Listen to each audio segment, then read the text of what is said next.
Bon, puisqu'on a vu dans une autre vidéo que certains pigments provenaient de minéraux, comme ici le lapis lazuli, qui a des fonctions énergétiques, bien, ça peut être intéressant d'analyser les pigments en fonction des chakras et des énergies.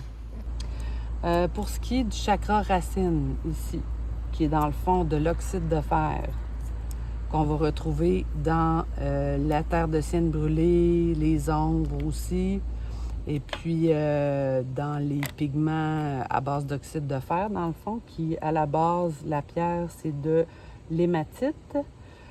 On pourrait associer ça au chakra racine. Les énergies associées, ce sont l'ancrage, force vitale, enracinement. Et puis l'utilisation spirituelle, c'est souvent pour le courage et la connexion au corps.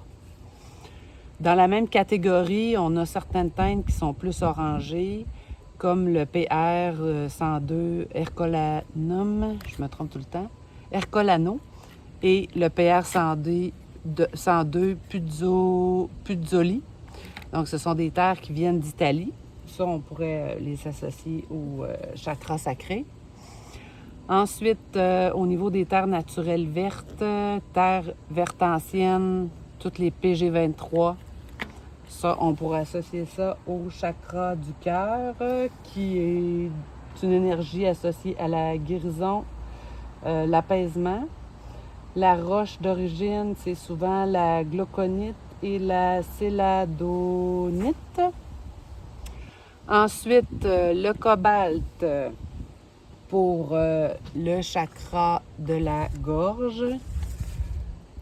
Donc, énergie associée, clarté mentale, communication fluide. C'est pour favoriser l'expression calme, la libération des tensions. Bon, celle-là, on l'a déjà vue, c'est le PB28, le PB29 qui est le lapis lazuli, qu'on peut associer, troisième œil, intuition, vérité, communication supérieure, utilisation spirituelle pour la connexion à l'intuition, l'expression sincère. Et ensuite, pour le chakra coronal, le PV16 qui est le violet de manganèse, qu'on va retrouver dans une roche d'origine qui s'appelle la purpurite.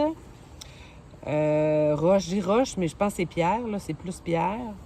Énergie associée, clairvoyance, élévation spirituelle, utilisation spirituelle, intuition, détachement du mental.